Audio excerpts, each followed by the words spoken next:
Oh, well, hey there, everybody. I guess it's time for another 4105 Adventure segment. Oh, mercy, mercy, mercy. Well, you know what they say, farmer's work is never done. Anyways, this is kind of going to tie into the last episode, except this time I'm going to show y'all some different attachments I've gotten since the last video of the review of the tractor on episode 1. I'm also going to show you how to install the 3-point, because after you remove the backhoe, to put the 3-point back on, you'll understand what I was talking about, how the different pieces work. And I will also point out some pieces you can keep on your tractor when installing the backhoe, which kind of makes me wonder why they didn't do it when I got the tractor, but whatever. Anyhow, so with that, let's get started.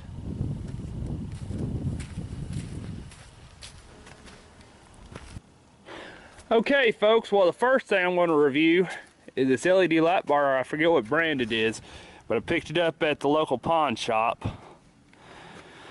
And I tell you, best investment I ever made. Now, as I said yesterday, I have a wiring harness on the other side. Well, yeah, excuse me here, let me walk around.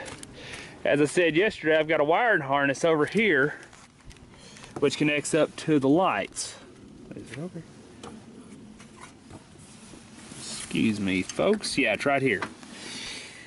This harness right here that connects up to the pod on the backhoe, well, that gets its power from the harness that draws to the light up here. And we'll go ahead and power that up, let y'all see how bright it is. It just don't do it justice in the day, but you get a basic gist of it. I'll show you at night. It is really great. Now, I've got that spliced into the fuse box on the tractor, and to show you where that is, as you can see right here, this open hole right here, you can see where that wire runs, and that's the power wire for the the LED light. That's how it's able to run off the switch. But there's your fuse panel for those who need to know where that is, and there's all your different fuse charts and all that stuff right there. So that's where the fuse block is for the 4105, for those that need to know that. Also, let's see, what else have we done with the tractor besides that? That's pretty much it on that. I'll show you a neat attachment I got over here in the back. These Titan pallet forks, God, they are great. I forget how many different series of John Deere's these things will fit, but it's not just a set of pallet forks. It also has a 2-inch receiver and a hay spear, which I've got down in my shed. Haven't had a chance to use it yet, but I have used the pallet forks a lot. I've moved logs with them. I've moved pallets with them, of course. I've done a lot of stuff with them, but I'll show you. There's a couple of different John Deere models this will fit. And you've got 2 different pins here. Let me get down here where you can see it. The top pin here is, of course, from I think it's the 100 series or something like that. I forget, but the 165 loader will work with that top pin, and then there's a few that works with that bottom pin. I forget which series, but if your tractor's like that, you'll know what the series is. Anyone that wants to leave a comment in the comments, that'd be great. So anyways, you just have 2 set screws there for the stabilizer forks, and then the back one just had an oversized nut that goes on it on the back here, but that's pretty much it. And then you just flick your pins up here to slide your fork down the rail there. And that's pretty much all I have to say about that. So we'll go ahead and get you set back up, and I'll show you how to put on the 3-point and a few other odds and ends probably. Okay, folks, I'm going to try and show you how to install the 3-point on this tractor. Your procedure is going to be the same for both sides, but we're going to try and do our best to give you the best angle to show you how this is done. So you're going to have 3 different connection points. You're going to have your main arm, which is going to go up to that spot where we hooked up to the backhoe on that bracket, which would be right there. Then you'll have your your stabilizer link, which will go over here, and that bracket off to the side, and then your main link, or the bottom link, which will go right there. So we'll try and set you up. You can see about all three sides as I work.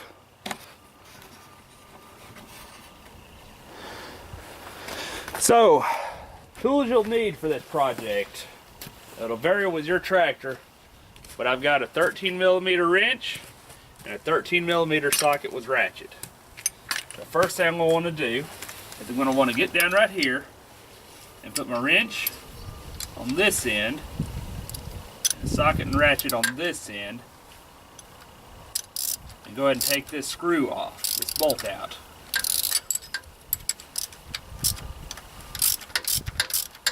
All that's there for is to hold this pin in, which I'll show y'all a picture of here when I get this thing out of here.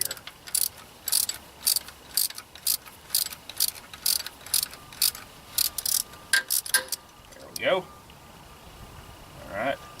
And again, that's a 13mm nut and bolt, lock nut. Bolt, I'm just going to set it kind of off to the side here on the tractor and pull this pin out. Alright, here's what the pin itself looks like. You see, that's where that bolt went through, so we'll set that off to the side here for a minute. Set our tools up here in the tire, because we won't need them for now. Then we're going to pick up the arm. Try and keep everything pretty well adjusted for what it is. Slide this onto the bracket like that. I'm going to let that hang down like that. And I'm going to grab the pin to clip that on. Just a simple, I think I call that a linch pin or something. Just like on the backhoe. And that's going to clip onto that pin like that. Now we're going to take our large pin that I just removed, and then we're going to angle this. Just kind of keep that out of the way for a minute. We're going to angle this right here like so, and then we're going to slide this into here. Alright. Like that. And then we're going to hook up the stabilizer by taking out, remember I told y'all it looked like a key ring on steroids? I'll show you that here in a minute. I think I told y'all in the last video I'd have to look. But anyways, this little clip right here and this pin, let me zoom in a little bit where y'all can see it a little better. Drop you down a little bit. Okay. Now as I said, I've already got that pin in, and I've installed this one. Like I said, it's just simple clippage you can see on that side. Now we're going to focus in on this. Now this particular setup is a simple pull pin where you just snap it up and out like that. And then we're going to slide this over here like so. Try and get her all lined up here. And then slide her pin through like that. And we're going to take this key ring here, which holds this puppy on, and we'll just slide her in. Just like that. And that's all there is to it, except for putting in that nut and bolt that I just removed.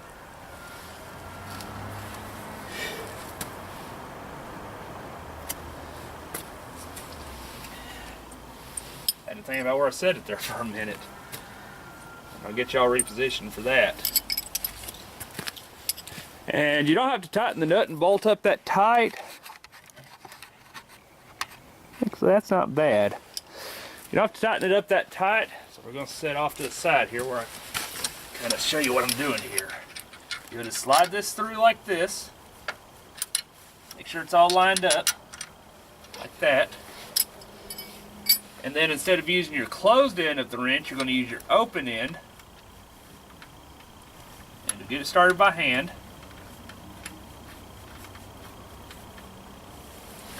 and then you just stick your wrench on like this.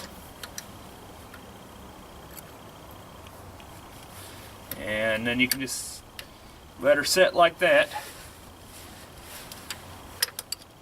Should hold pretty good. Yeah. And we'll just run it in like that.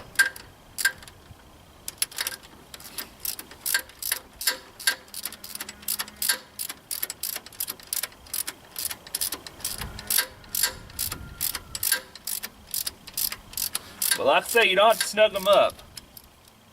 I'll probably put them to about right there. But like I said, because of that lock nut, it ain't going to go nowhere, so.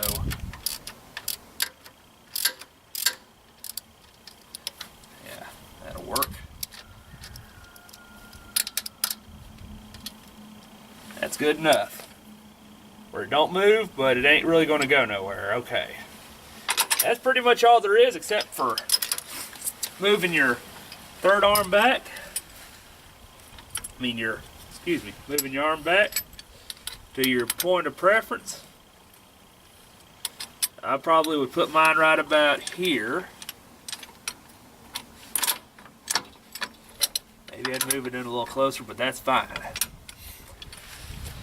And that's pretty much all there is to installing the 3-point. You just do the same process for the other side, and that's it. Anyhow, that's the process to basically set up the 3-point. Like I say, you'll just do the same procedure for the other side. But that's how you install, and you just reverse the steps to remove it off of a John Deere 4105. Until the next time, hope y'all enjoyed this video. As always, please rate, comment, and subscribe. Thank y'all for watching. God bless, and we'll catch you in the next video. See ya.